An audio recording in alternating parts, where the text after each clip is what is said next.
The Adventures of Sherlock Holmes. By Arthur Conan Doyle. Episode 9. The Adventure of the Engineer's Thumb.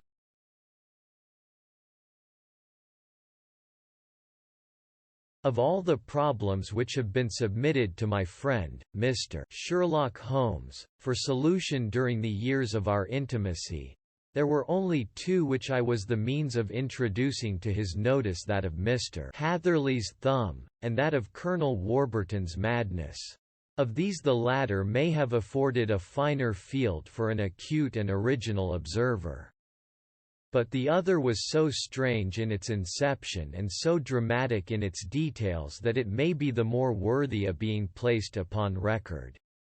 Even if it gave my friend fewer openings for those deductive methods of reasoning by which he achieved such remarkable results. The story has, I believe, been told more than once in the newspapers, but, like all such narratives, its effect is much less striking when set forth en bloc in a single half-column of print than when the facts slowly evolve before your own eyes, and the mystery clears gradually away. As each new discovery furnishes a step which leads on to the complete truth. At the time the circumstances made a deep impression upon me, and the lapse of 2 years has hardly served to weaken the effect. It was in the summer of '89, not long after my marriage, that the events occurred which I am now about to summarize. I had returned to civil practice and had finally abandoned Holmes in his Baker Street rooms.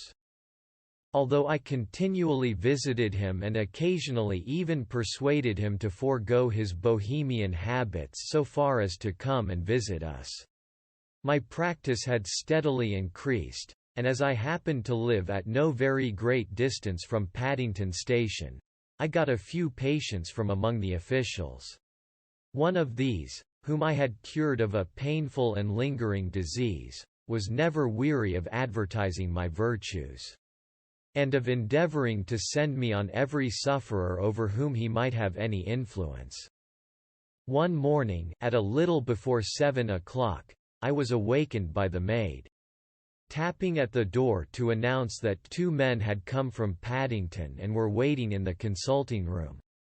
I dressed hurriedly, for I knew by experience that railway cases were seldom trivial, and hastened downstairs. As I descended, my old ally, the guard, came out of the room and closed the door tightly behind him. "I've got him here," he whispered, jerking his thumb over his shoulder. "He's all right." "What is it, then?" I asked, for his manner suggested that it was some strange creature which he had caged up in my room. "It's a new patient," he whispered. "I thought I'd bring him round myself, then he couldn't slip away. There he is, all safe and sound. I must go now, doctor. I have my duties, just the same as you." And off he went, this trusty tout, without even giving me time to thank him. I entered my consulting room and found a gentleman seated by the table. He was quietly dressed in a suit of heather tweed with a soft cloth cap which he had laid down upon my books. Round one of his hands he had a handkerchief wrapped, which was mottled all over with bloodstains. He was young, not more than 25, I should say, with a strong, masculine face. But he was exceedingly pale and gave me the impression of a man who was suffering from some strong agitation, which it took all his strength of mind to control. "I am sorry to knock you up so early, doctor," said he, "but I have had a very serious accident during the night. I came in by train this morning, and on inquiring at Paddington as to where I might find a doctor, a worthy fellow very kindly escorted me here. I gave the maid a card, but I see that she has left it upon the side table." I took it up and glanced at it. "Mr. Victor Hatherley, hydraulic engineer, 16A, Victoria Street, 3rd floor."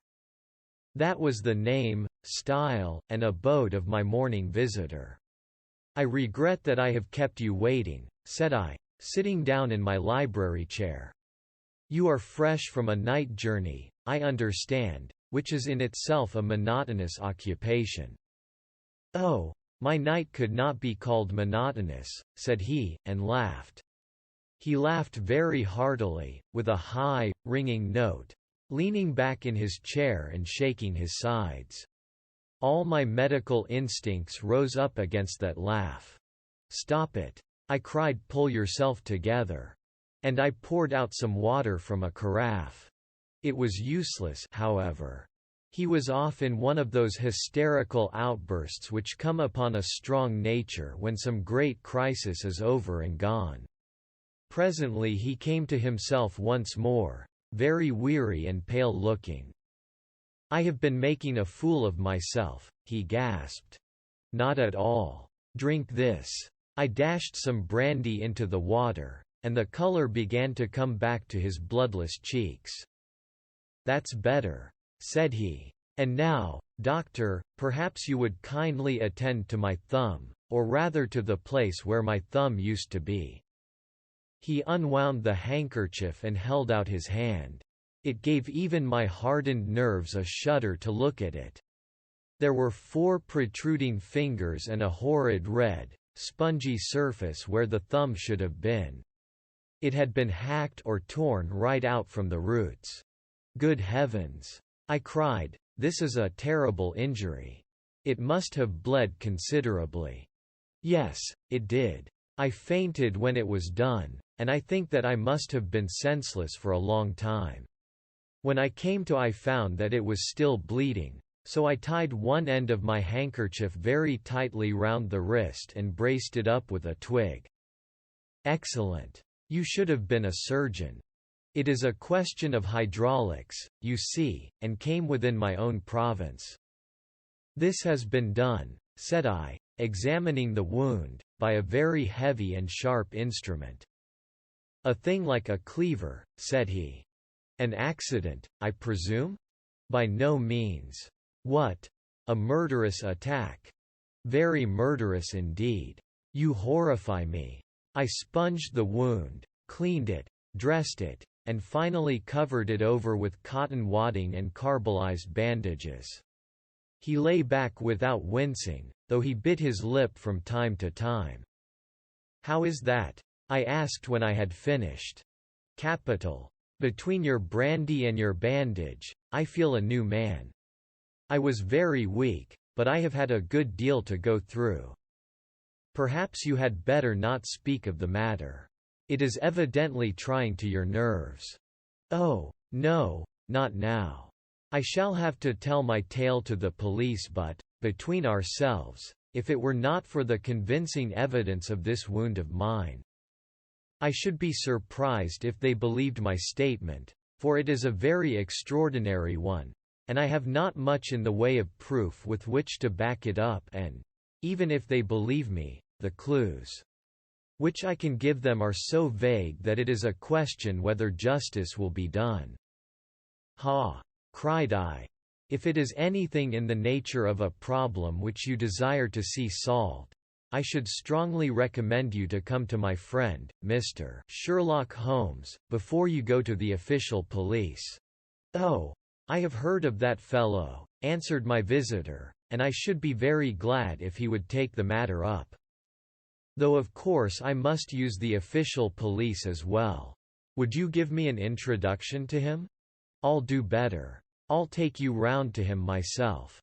I should be immensely obliged to you. We'll call a cab and go together. We shall just be in time to have a little breakfast with him. Do you feel equal to it?" "Yes, I shall not feel easy until I have told my story." "Then my servant will call a cab, and I shall be with you in an instant." I rushed upstairs, explained the matter shortly to my wife, and in 5 minutes was inside a hansom, driving with my new acquaintance to Baker Street. Sherlock Holmes was, as I expected, lounging about his sitting room in his dressing gown, reading the agony column of the Times and smoking his before-breakfast pipe. which was composed of all the plugs and dawdles left from his smokes of the day before, all carefully dried and collected on the corner of the mantelpiece. He received us in his quietly genial fashion, ordered fresh rashers and eggs, and joined us in a hearty meal. When it was concluded, he settled our new acquaintance upon the sofa, placed a pillow beneath his head, and laid a glass of brandy and water within his reach. "It is easy to see that your experience has been no common one, Mr. Hatherley," said he. "Pray, lie down there and make yourself absolutely at home. Tell us what you can, but stop when you are tired and keep up your strength with a little stimulant." "Thank you," said my patient, "but I have felt another man since the doctor bandaged me, and I think that your breakfast has completed the cure. I shall take up as little of your valuable time as possible, so I shall start at once upon my peculiar experiences." Holmes sat in his big armchair with the weary, heavy-lidded expression, which veiled his keen and eager nature, while I sat opposite to him, and we listened in silence to the strange story which our visitor detailed to us. "You must know," said he, "that I am an orphan and a bachelor, residing alone in lodgings in London. By profession I am a hydraulic engineer, and I have had considerable experience of my work during the 7 years that I was apprenticed to Venner and Matheson, the well-known firm of Greenwich.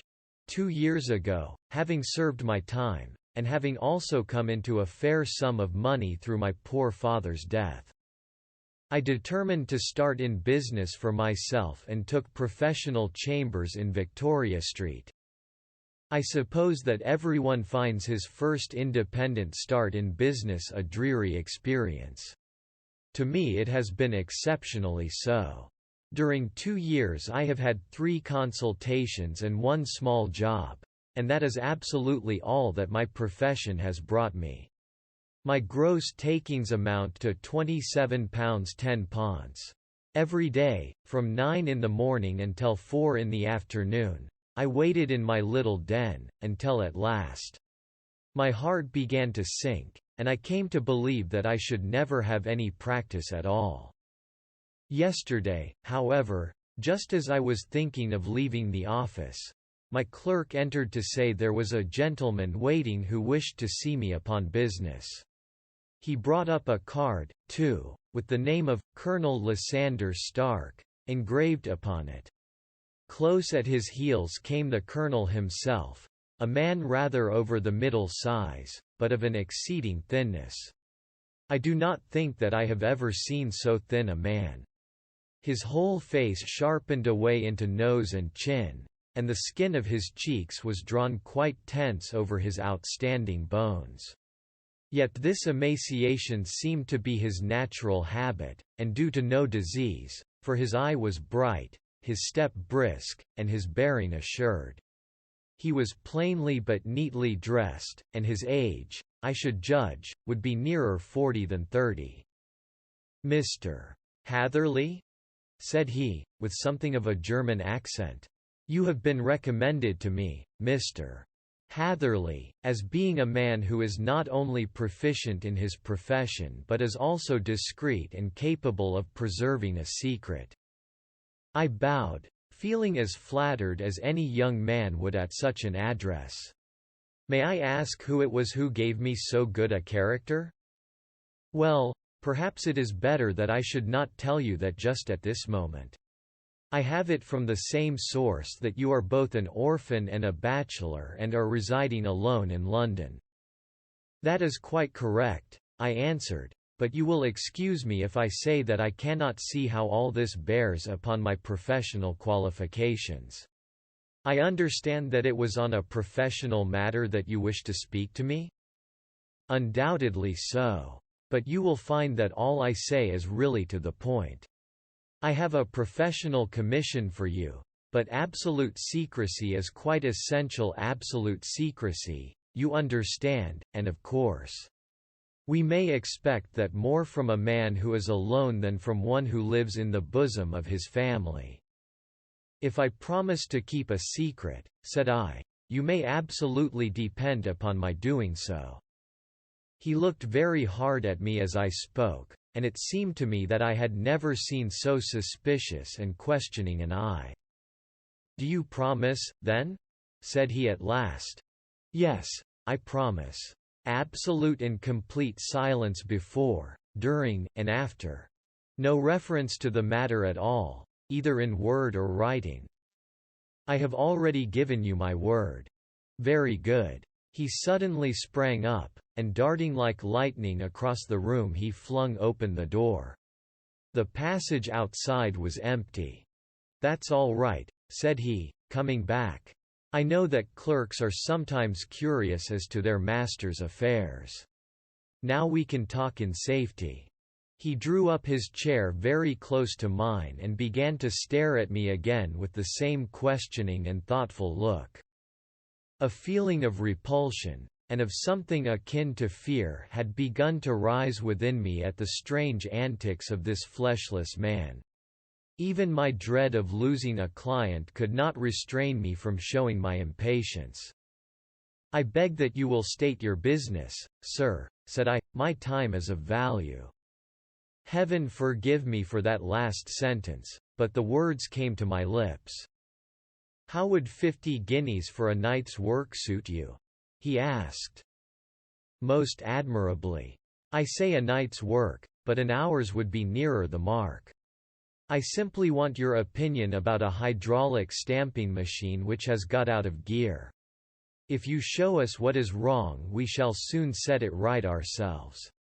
What do you think of such a commission as that? The work appears to be light and the pay munificent." "Precisely so. We shall want you to come tonight by the last train." "Where to?" "To Ayford, in Berkshire. It is a little place near the borders of Oxfordshire, and within 7 miles of Reading. There is a train from Paddington which would bring you there at about 11:15. "Very good. I shall come down in a carriage to meet you." "There is a drive, then?" "Yes. Our little place is quite out in the country. It is a good 7 miles from Ayford station. Then we can hardly get there before midnight. I suppose there would be no chance of a train back. I should be compelled to stop the night." "Yes, we could easily give you a shake-down." "That is very awkward. Could I not come at some more convenient hour?" "We have judged it best that you should come late. It is to recompense you for any inconvenience that we are paying to you, a young and unknown man, a fee which would buy an opinion from the very heads of your profession. Still, of course, if you would like to draw out of the business, there is plenty of time to do so." I thought of the 50 guineas, and of how very useful they would be to me. "Not at all," said I. "I shall be very happy to accommodate myself to your wishes. I should like, however, to understand a little more clearly what it is that you wish me to do." "Quite so. It is very natural that the pledge of secrecy which we have exacted from you should have aroused your curiosity. I have no wish to commit you to anything without your having it all laid before you. I suppose that we are absolutely safe from eavesdroppers?" "Entirely." "Then the matter stands thus. You are probably aware that fuller's earth is a valuable product, and that it is only found in 1 or 2 places in England." "I have heard so. Some little time ago I bought a very small place within 10 miles of Reading. I was fortunate enough to discover that there was a deposit of fuller's earth in one of my fields. On examining it, however, I found that this deposit was a comparatively small one, and that it formed a link between 2 very much larger ones upon the right and left, both of them, however, in the grounds of my neighbors. These good people were absolutely ignorant that their land contained that which was quite as valuable as a gold mine. Naturally, it was to my interest to buy their land before they discovered its true value.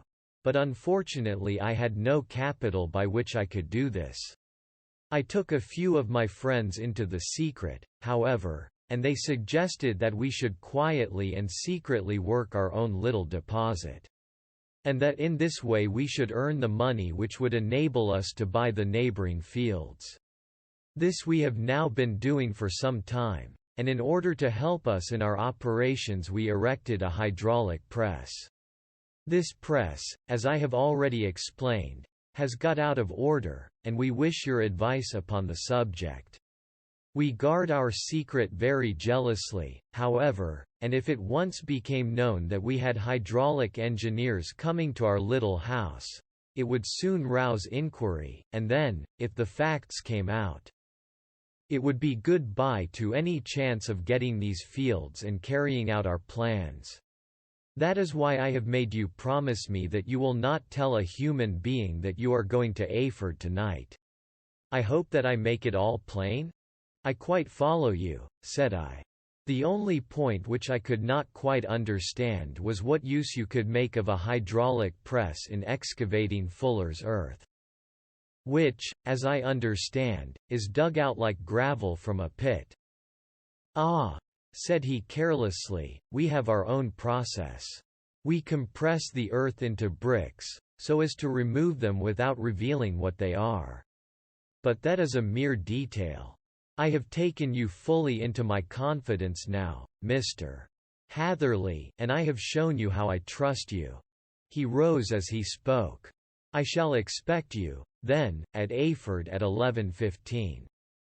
I shall certainly be there. And not a word to a soul. He looked at me with a last long, questioning gaze, and then, pressing my hand in a cold, dank grasp, he hurried from the room. Well, when I came to think it all over in cool blood, I was very much astonished, as you may both think, at this sudden commission which had been entrusted to me. On the one hand, of course, I was glad, for the fee was at least tenfold what I should have asked had I set a price upon my own services. And it was possible that this order might lead to other ones. On the other hand, the face and manner of my patron had made an unpleasant impression upon me. And I could not think that his explanation of the fuller's earth was sufficient to explain the necessity for my coming at midnight, and his extreme anxiety lest I should tell anyone of my errand. However, I threw all fears to the winds, ate a hearty supper, drove to Paddington, and started off, having obeyed to the letter the injunction as to holding my tongue.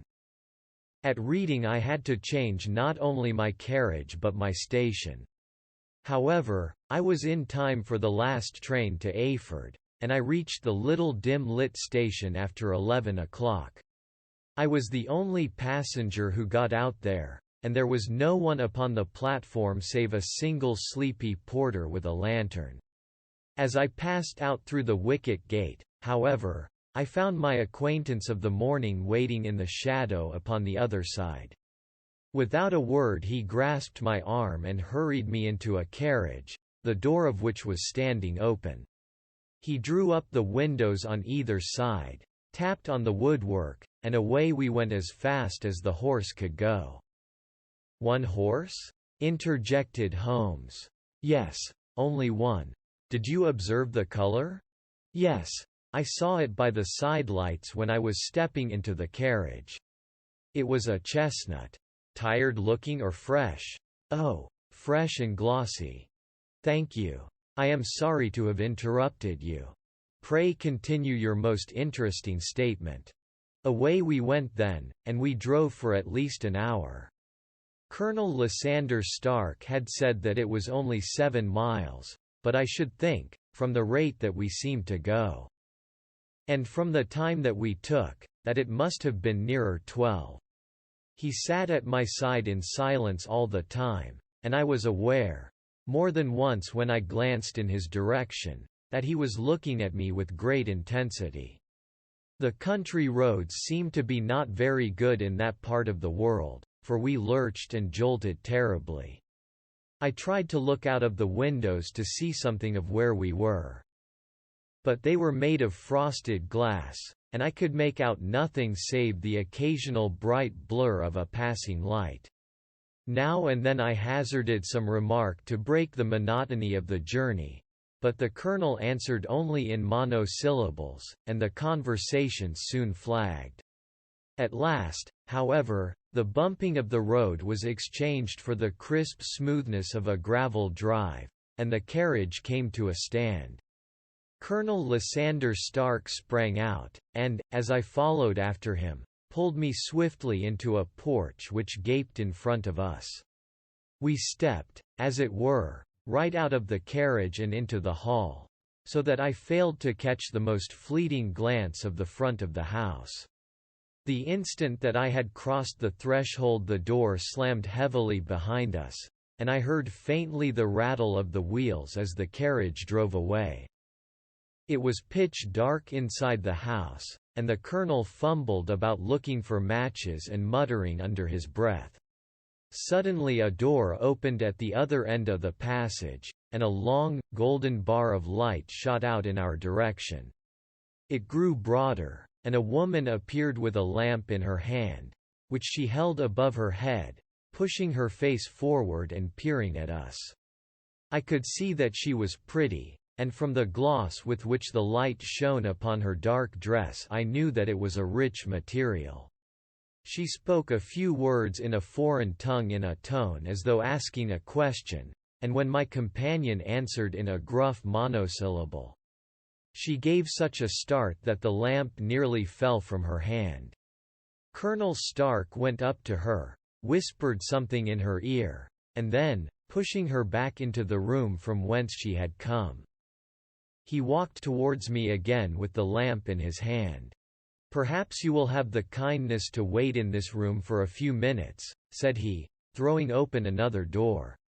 It was a quiet, little, plainly furnished room, with a round table in the center, on which several German books were scattered. Colonel Stark laid down the lamp on the top of a harmonium beside the door. "I shall not keep you waiting an instant," said he, and vanished into the darkness. I glanced at the books upon the table, and in spite of my ignorance of German, I could see that 2 of them were treatises on science, the others being volumes of poetry. Then I walked across to the window, hoping that I might catch some glimpse of the countryside, but an oak shutter, heavily barred, was folded across it. It was a wonderfully silent house. There was an old clock ticking loudly somewhere in the passage, but otherwise everything was deadly still. A vague feeling of uneasiness began to steal over me. Who were these German people, and what were they doing living in this strange, out-of-the-way place? And where was the place? I was 10 miles or so from Eyford, that was all I knew, but whether north, south, east, or west I had no idea. For that matter, Reading, and possibly other large towns, were within that radius, so the place might not be so secluded, after all. Yet it was quite certain, from the absolute stillness, that we were in the country. I paced up and down the room, humming a tune under my breath to keep up my spirits and feeling that I was thoroughly earning my 50-guinea fee. Suddenly, without any preliminary sound in the midst of the utter stillness, the door of my room swung slowly open. The woman was standing in the aperture, the darkness of the hall behind her, the yellow light from my lamp beating upon her eager and beautiful face. I could see at a glance that she was sick with fear, and the sight sent a chill to my own heart. She held up one shaking finger to warn me to be silent, and she shot a few whispered words of broken English at me. Her eyes glancing back, like those of a frightened horse, into the gloom behind her. "I would go," said she, trying hard, as it seemed to me, to speak calmly. "I would go. I should not stay here. There is no good for you to do." "But, madam," said I have not yet done what I came for. I cannot possibly leave until I have seen the machine." "It is not worth your while to wait," she went on. You can pass through the door, no one hinders." And then, seeing that I smiled and shook my head, she suddenly threw aside her constraint and made a step forward, with her hands wrung together. "For the love of heaven," she whispered, "get away from here before it is too late." But I am somewhat headstrong by nature, and the more ready to engage in an affair when there is some obstacle in the way. I thought of my 50-guinea fee, of my wearisome journey, and of the unpleasant night which seemed to be before me. Was it all to go for nothing? Why should I slink away without having carried out my commission, and without the payment? Which was my due? This woman might, for all I knew, be a monomaniac. With a stout bearing, therefore, though her manner had shaken me more than I cared to confess. I still shook my head and declared my intention of remaining where I was. She was about to renew her entreaties when a door slammed overhead, and the sound of several footsteps was heard upon the stairs. She listened for an instant, threw up her hands with a despairing gesture, and vanished as suddenly and as noiselessly as she had come. The newcomers were Colonel Lysander Stark and a short thick man, with a chinchilla beard growing out of the creases of his double chin, who was introduced to me as Mr. Ferguson. "This is my secretary and manager," said the colonel. "By the way, I was under the impression that I left this door shut just now. I fear that you have felt the draught." "On the contrary," said I opened the door myself because I felt the room to be a little close." He shot one of his suspicious looks at me. "Perhaps we had better proceed to business, then," said he. "Mr. Ferguson and I will take you up to see the machine. I had better put my hat on, I suppose." "Oh, no, it is in the house." "What, you dig fuller's earth in the house?" "No, no. This is only where we compress it. But never mind that. All we wish you to do is to examine the machine and to let us know what is wrong with it." We went upstairs together, the colonel first with the lamp, the fat manager and I behind him. It was a labyrinth of an old house, with corridors, passages, narrow winding staircases, and little low doors, the thresholds of which were hollowed out by the generations who had crossed them. There were no carpets and no signs of any furniture above the ground floor. While the plaster was peeling off the walls, and the damp was breaking through in green, unhealthy blotches. I tried to put on as unconcerned an air as possible, but I had not forgotten the warnings of the lady. Even though I disregarded them, and I kept a keen eye upon my two companions. Ferguson appeared to be a morose and silent man, but I could see from the little that he said that he was at least a fellow countryman. Colonel Lysander Stark stopped at last before a low door, which he unlocked. Within was a small, square room, in which the three of us could hardly get at one time. Ferguson remained outside, and the colonel ushered me in. "We are now," said he, "actually within the hydraulic press, and it would be a particularly unpleasant thing for us if anyone were to turn it on. The ceiling of this small chamber is really the end of the descending piston, and it comes down with the force of many tons upon this metal floor. There are small lateral columns of water outside which receive the force, and which transmit and multiply it in the manner which is familiar to you. The machine goes readily enough, but there is some stiffness in the working of it, and it has lost a little of its force. Perhaps you will have the goodness to look it over and to show us how we can set it right." I took the lamp from him, and I examined the machine very thoroughly. It was indeed a gigantic one, and capable of exercising enormous pressure. When I passed outside, however, and pressed down the levers which controlled it, I knew at once by the whishing sound that there was a slight leakage, which allowed a regurgitation of water through one of the side cylinders. An examination showed that one of the India rubber bands, which was round the head of a driving rod, had shrunk so as not quite to fill the socket along which it worked. This was clearly the cause of the loss of power, and I pointed it out to my companions, who followed my remarks very carefully and asked several practical questions as to how they should proceed to set it right. When I had made it clear to them, I returned to the main chamber of the machine and took a good look at it to satisfy my own curiosity.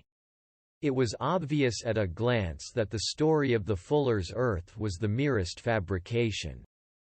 For it would be absurd to suppose that so powerful an engine could be designed for so inadequate a purpose. The walls were of wood, but the floor consisted of a large iron trough, and when I came to examine it I could see a crust of metallic deposit all over it. I had stooped and was scraping at this to see exactly what it was when I heard a muttered exclamation in German, and saw the cadaverous face of the colonel looking down at me. "What are you doing there?" he asked. I felt angry at having been tricked by so elaborate a story as that which he had told me. "I was admiring your fuller's earth," said I. "I think that I should be better able to advise you as to your machine, if I knew what the exact purpose was for which it was used." The instant that I uttered the words I regretted the rashness of my speech. His face set hard, and a baleful light sprang up in his grey eyes.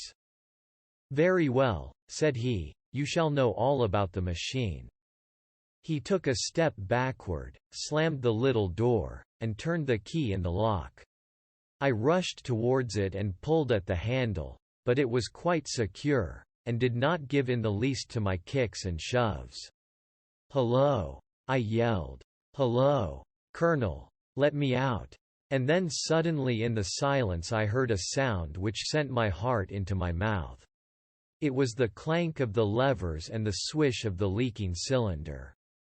He had set the engine at work. The lamp still stood upon the floor where I had placed it when examining the trough. By its light I saw that the black ceiling was coming down upon me, slowly, jerkily.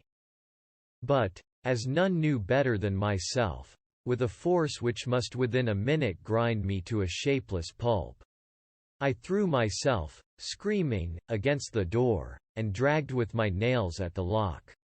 I implored the colonel to let me out, but the remorseless clanking of the levers drowned my cries. The ceiling was only a foot or two above my head, and with my hand upraised I could feel its hard, rough surface.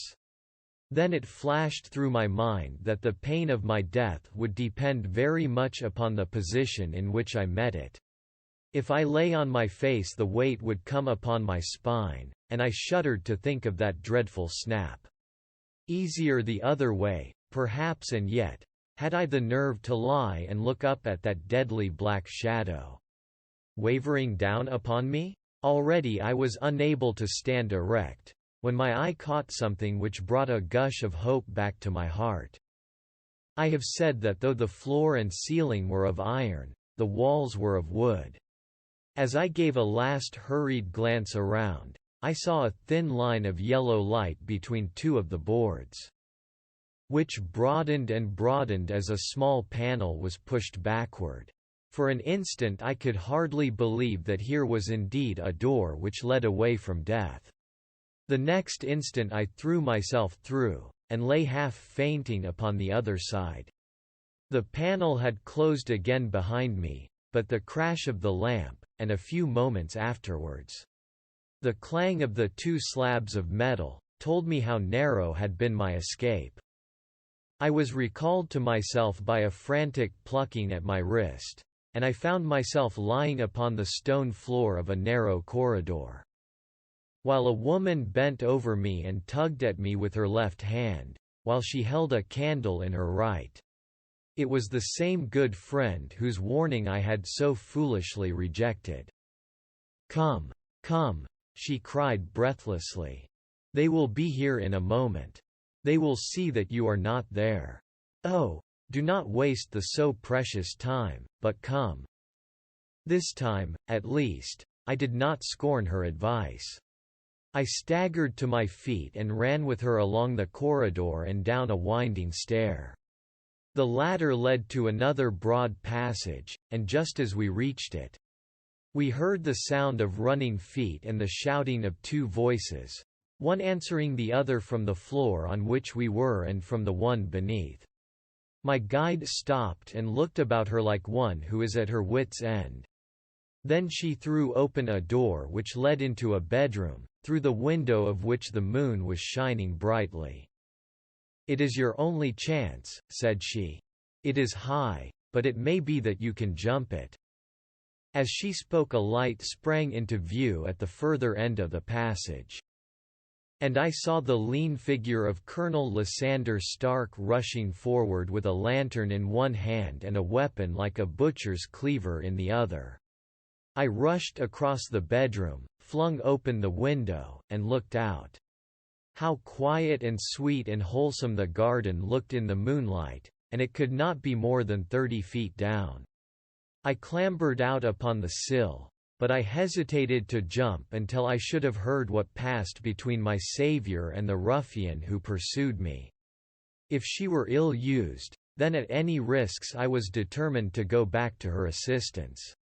The thought had hardly flashed through my mind before he was at the door, pushing his way past her, but she threw her arms round him and tried to hold him back. "Fritz, Fritz," she cried in English, "remember your promise after the last time. You said it should not be again. He will be silent. Oh, he will be silent. You are mad, Elise," he shouted, struggling to break away from her. "You will be the ruin of us. He has seen too much. Let me pass, I say."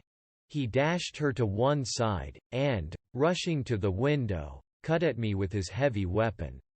I had let myself go, and was hanging by the hands to the sill, when his blow fell. I was conscious of a dull pain, my grip loosened, and I fell into the garden below. I was shaken but not hurt by the fall, so I picked myself up and rushed off among the bushes as hard as I could run, for I understood that I was far from being out of danger yet. Suddenly, however, as I ran, a deadly dizziness and sickness came over me.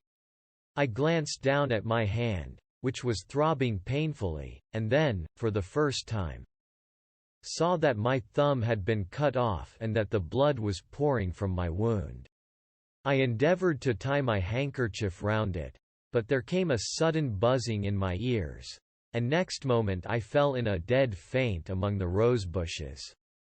How long I remained unconscious I cannot tell. It must have been a very long time, for the moon had sunk, and a bright morning was breaking when I came to myself. My clothes were all sodden with dew, and my coat sleeve was drenched with blood from my wounded thumb. The smarting of it recalled in an instant all the particulars of my night's adventure. And I sprang to my feet with the feeling that I might hardly yet be safe from my pursuers. But to my astonishment, when I came to look round me, neither house nor garden were to be seen. I had been lying in an angle of the hedge close by the highroad, and just a little lower down was a long building, which proved, upon my approaching it, to be the very station at which I had arrived upon the previous night. Were it not for the ugly wound upon my hand, all that had passed during those dreadful hours might have been an evil dream. Half dazed, I went into the station and asked about the morning train. There would be one to Reading in less than an hour. The same porter was on duty, I found, as had been there when I arrived. I inquired of him whether he had ever heard of Colonel Lysander Stark. The name was strange to him.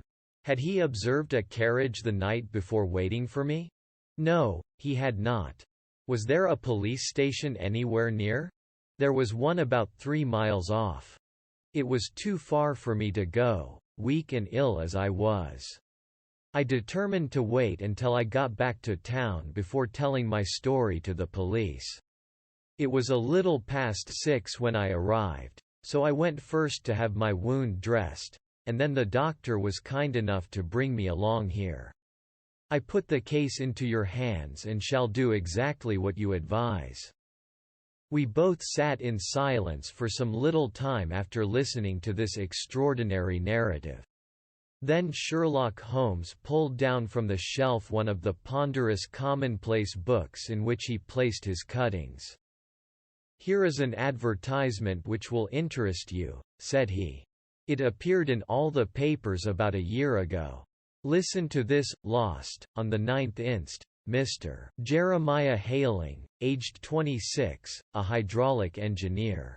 Left his lodgings at 10 o'clock at night, and has not been heard of since. Was dressed in, etc., etc.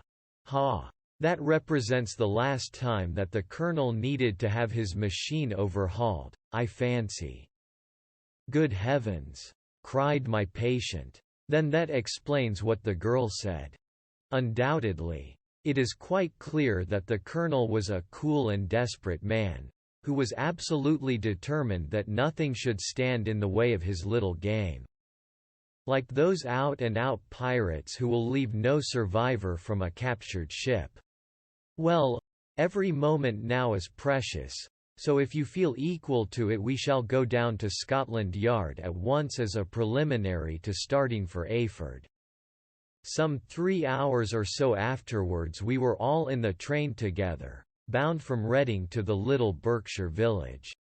There were Sherlock Holmes, the hydraulic engineer, Inspector Bradstreet, of Scotland Yard, a plain-clothesman, and myself.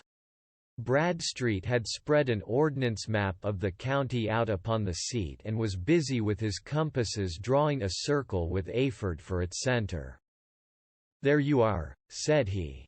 "That circle is drawn at a radius of 10 miles from the village. The place we want must be somewhere near that line. You said 10 miles, I think, sir. It was an hour's good drive. And you think that they brought you back all that way when you were unconscious?" "They must have done so. I have a confused memory, too, of having been lifted and conveyed somewhere." "What I cannot understand," said I, "is why they should have spared you when they found you lying fainting in the garden.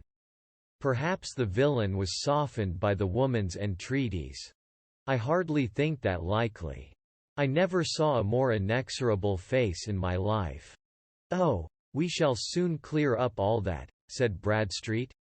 "Well, I have drawn my circle, and I only wish I knew at what point upon it the folk that we are in search of are to be found." "I think I could lay my finger on it," said Holmes quietly. "Really, now," cried the inspector, "you have formed your opinion. Come, now, we shall see who agrees with you. I say it is south, for the country is more deserted there." "And I say east," said my patient. "I am for west," remarked the plain-clothes-man. "There are several quiet little villages up there." "And I am for north," said I, "because there are no hills there, and our friend says that he did not notice the carriage go up any." "Come," cried the inspector, laughing, "it's a very pretty diversity of opinion. We have boxed the compass among us. Who do you give your casting vote to? You are all wrong. But we can't all be." "Oh, yes, you can. This is my point." He placed his finger in the center of the circle. "This is where we shall find them." "But the 12-mile drive?" gasped Hatherley. 6 out and 6 back.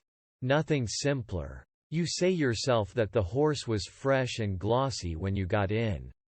How could it be that if it had gone 12 miles over heavy roads? "Indeed, it is a likely ruse enough," observed Bradstreet thoughtfully. "Of course there can be no doubt as to the nature of this gang." "None at all," said Holmes. "They are coiners on a large scale, and have used the machine to form the amalgam which has taken the place of silver." "We have known for some time that a clever gang was at work," said the inspector. "They have been turning out half-crowns by the thousand. We even traced them as far as Reading, but could get no farther, for they had covered their traces in a way that showed that they were very old hands. But now, thanks to this lucky chance, I think that we have got them right enough." But the inspector was mistaken, for those criminals were not destined to fall into the hands of justice.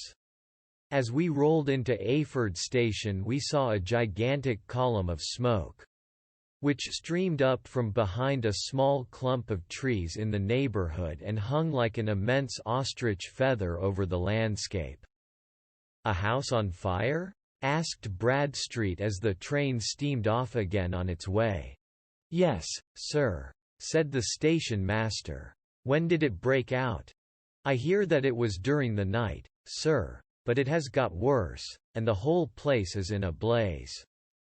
"Whose house is it?" "Dr. Becker's." "Tell me," broke in the engineer, "is Dr. Becker a German, very thin, with a long, sharp nose?" The station master laughed heartily. "No, sir, drive. Becker is an Englishman, and there isn't a man in the parish who has a better lined waistcoat. But he has a gentleman staying with him, a patient, as I understand, who is a foreigner, and he looks as if a little good Berkshire beef would do him no harm." The station master had not finished his speech before we were all hastening in the direction of the fire. The road topped a low hill, and there was a great widespread whitewashed building in front of us, spouting fire at every chink and window, while in the garden in front 3 fire engines were vainly striving to keep the flames under. "That's it!" cried Hatherley, in intense excitement. "There is the gravel drive, and there are the rose bushes where I lay. That second window is the one that I jumped from." "Well, at least," said Holmes, "you have had your revenge upon them. There can be no question that it was your oil lamp which, when it was crushed in the press, set fire to the wooden walls. Though no doubt they were too excited in the chase after you to observe it at the time. Now keep your eyes open in this crowd for your friends of last night, though I very much fear that they are a good 100 miles off by now." And Holmes' fears came to be realized, for from that day to this, no word has ever been heard either of the beautiful woman, the sinister German, or the morose Englishman. Early that morning a peasant had met a cart containing several people and some very bulky boxes driving rapidly in the direction of Reading. But there all traces of the fugitives disappeared, and even Holmes' ingenuity failed ever to discover the least clue as to their whereabouts. The firemen had been much perturbed at the strange arrangements which they had found within, and still more so by discovering a newly severed human thumb upon a windowsill of the second floor. About sunset, however, their efforts were at last successful, and they subdued the flames.